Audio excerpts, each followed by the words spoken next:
cuties.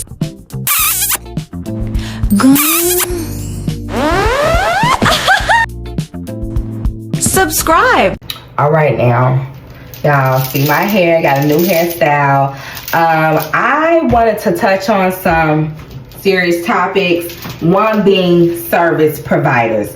This video is going to talk about the new age service providers and the ones from back in the day, and how things are very different, and how a lot of these young age service providers need to up their game. Okay, let's get right into it.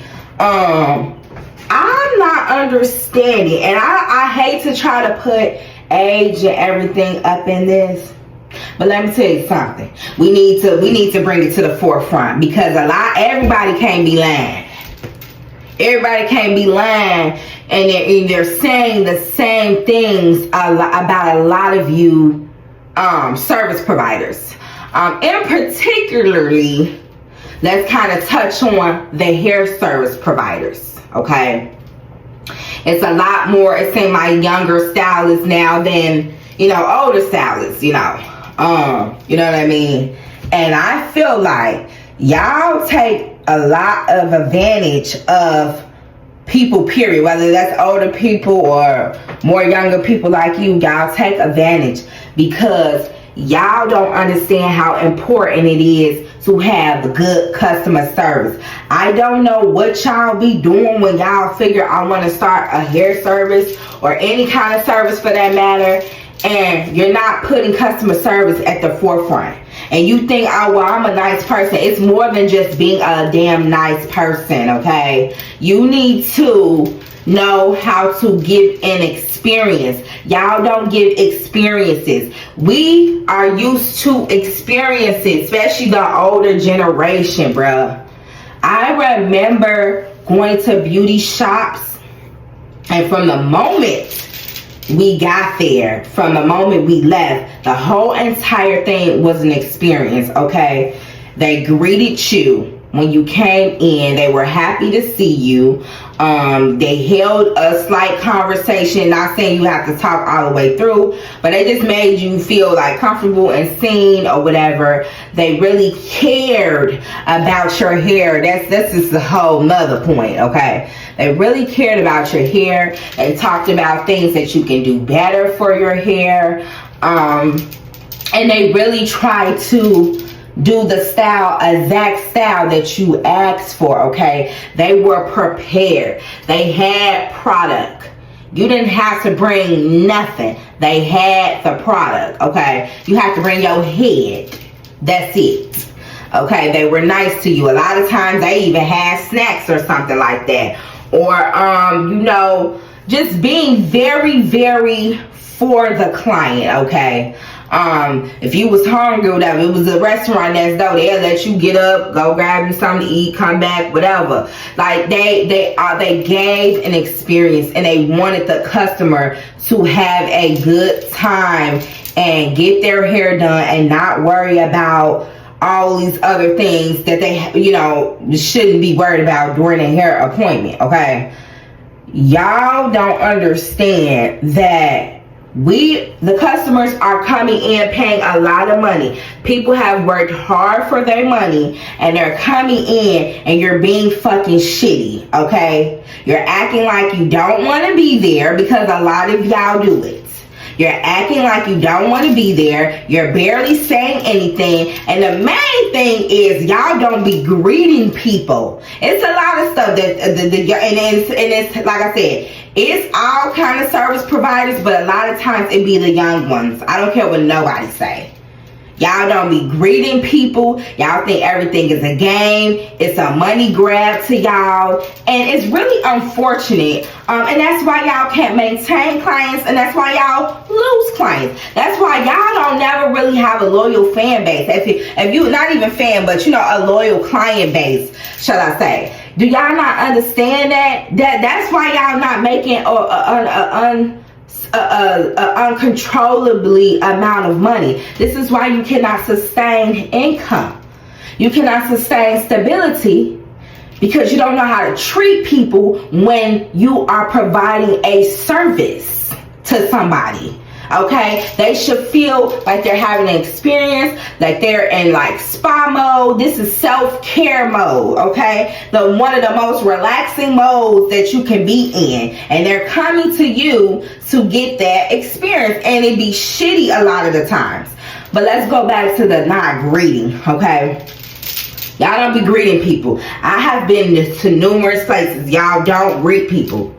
Mind you, so a lot of times you have not even met this stylist. This may be your first or second time going to her. And even still, you still should be greeting your clients, whether you knew them for a long time or not. But let's just get back to you not knowing them, okay? I have been in a situation where I have went to a stylist and she did not greet me, okay? First of all, I don't even think she was there. Or, no, she was there. My bad. She was there. Let me tell you. So, come to the shop, right? Never been, first time never been to her.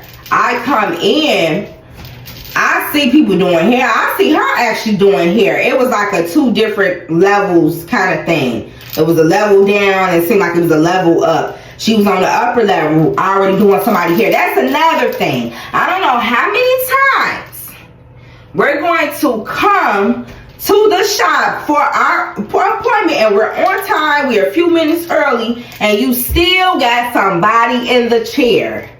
What are you doing? It's clear and evident that you are overbooking. So that's just number one. Okay, get in. I'm standing around. Nobody greets me. Nobody. It's to the point where I'm like, okay, I'm starting to look around and ask questions. And she goes, I guess, one of the other stylists, and tell the girl on the upper level, she's like, oh yeah, I guess she say your client, another client is here or something, whatever. She say something to her, okay, boom. And goes back to continuously doing the girl hair. Didn't come downstairs and say, hey, can you give me a minute? Nothing. Okay, and a lot of times I feel like y'all take advantage of people in those moments. Because I know a lot of people like, well, why you ain't say nothing? Well, why you didn't leave? Why you didn't do that? People a lot of times be desperate. They be really wanting to get their hair done. They have events that they got to go to either that day, the next day, or something. They made that appointment for that day for a reason. And they might not be able to find another stylist on the quickness like that, on the fly like that. Okay, so they're like, okay, let me just try to get it over with. Let me just get it done. But we're noticing all of these things. Finally, after she got done with that girl hair, came down and came and got me, and I feel like even still, I can't even remember her greeting me. Got in the chair, didn't say a word. Asked me, because I think I was trying to get a ponytail or something. I asked her, was this the right hair or something? Because I think I brought my own hair. No, I think I was getting some bundles from her. I think I was buying the hair and stuff from her. So I think I asked for 1 pack or 2 pack or something. But unbeknownst to me, that wasn't going to be enough, okay? It wasn't going to be enough, and I didn't know that. That's another thing you guys don't do. As a service provider, whether that's hair, nails, spa, whatever, y'all should educate y'all clients. Y'all are positioned as the professional, as the expert. Why is this even a conversation? If you see something that's not right, or a client is trying to get something that could potentially hurt them, harm them, or it won't look right aesthetically or anything, that's your area to speak up. You do this stuff all the time. You know how stuff should look, how it should be. Speak up and say something. This girl did not speak up. And that's how you be knowing things be a money grab. She do my hair, right? Oh, baby, my stomach. She does my hair. And, okay, hair is done. I'm walking out. Y'all, kid you not. I'm waiting on my ride. And I start to feel and look at my hair. I'm like, it kind of look cute, but like, let's look at the ponytail. Feeling on a ponytail, y'all. When I tell you my ponytail, my real hair was sticking out, and then the weave was down here. It was so damn thin that my real hair was sticking out of the ponytail. That's why she was having such a hard time. I could tell in the seat she was having such a hard time to kind of like flatten that area with some of the weave, trying to cover my real hair. Mind you, I'm buying these bundles from you. You do this hairstyle all the time. You're actually known for doing ponytails. This is my first one. And you don't tell me as a stylist that's spending their hard-earned money, you don't tell me that you may need more bundles so it won't look so thin, your hair won't stick out. When I tell you I was annoyed, not only that, they don't tell you that ponytails don't last. You like it if you get a good 2-3 days out of them, okay? So that was another thing. I just feel like I wasn't properly educated. Hey, you might need to buy some more bundles to make this fuller. You could have said something even during the appointment. But this is what I be talking about. Y'all don't really be caring for real. And then don't let us ask you something about the hair or anything about the service. It seems like a lot of service providers, y'all have an attitude. Why are you getting mad because I'm asking you something about the hair or whatever the case may be? Like, you should not be getting an attitude. Y'all a lot of times just don't be wanting to do hair for real, or don't be wanting to provide a service for real. You see what I'm saying? And it's just really coming off as I just want to get the money and go. Like, I don't even care if she had a good experience. I don't care if I did a good job. Like, I don't care. And like, it's just so many little things that y'all do. You know what I mean? And it's like, I feel like you have to understand when you're going into trying to be, you know, your own business owner and things like that. Y'all put way too much emphasis on all this other stuff, and your main emphasis should be on customer service, providing that experience, providing that service for people, and making them feel good about spending that money at the end of the day. And again, I feel like a lot of y'all don't do that. Like I said, the older beauticians and things like that, they gave you an experience, okay? They were very, very educated in hair and healthy hair. A lot of the young stylists don't even care about your natural hair, okay? A lot of them don't even provide the wash and the shampoo, none of that. And the blow dry, none of that. I don't like the fact if you are telling me that wash and stuff is included, why are you asking me, oh, did you wash your hair? Why does it matter if you're going to wash it? If you are providing a washing your service, why does it matter? And not only that, you want somebody to come wash and blow dry. So what are you going to do?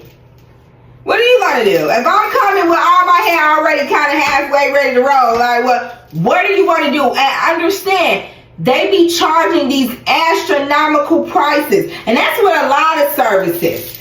Astronomical prices. And then I got to do half of the work. Then I got to come for you to not give me the experience that I really paid for all this money for. And this is like the things that y'all do to y'all clients. Again, this is why y'all cannot keep clients. This is why y'all don't have loyal clients. This is why people get online and talk about y'all. I'm like really starting to see why. Because again, like, people don't got money just to be throwing away. Okay? And it's like, I don't understand like what is, because it's like you have to understand from your point, like when you go to a service provider, how do you want to be treated? You see what I'm saying? Like, how do you want your experience to be? And I feel like a lot of them don't really understand that. And again, let's get into the prices, because I feel like y'all just be waking up randomly picking numbers for things and like just trying to see, oh, let me see who's gonna pay the most money. A lot of the time, y'all work don't even be worth that amount of money. You have to be serious here. Like, it don't be worth that amount of money. Like, why are you charging almost $400 or $500 for a quick weave or something like that? Be for real. That's the point. That's why it's called a quick weave. Okay? Like, why that's not worthy of that price. You see what I'm saying? Why are sew-ins costing $600-700 for what? For what? Like, it's so much that goes into that, and I feel like nothing is not really sacred or valued anymore when it comes to providing service. People are mostly just trying to get over, and it's really sad. It's really sad, and this is a lot of the reason why so many girlies, so many people are doing DIY. Okay, do it yourself. That's a lot of why people are turning to that, because they don't want to keep getting God. They don't want to keep going to some place that doesn't value them as a customer. Okay, this is why I do a lot of my self-care and stuff at home. I'll save my money and be able to treat myself at home how I know I'm supposed to be treated. But if you made it this far in this video, thank you guys for watching. Make sure you liking, comment, and subscribing. Let me know how you feel about the service providers. What has been some of your experience? What do you think? Like, do you think it's like a old or like a young thing? Have you had some of these same experiences? Let me know, okay? Thank y'all for watching. See you guys later. Love you. Bye.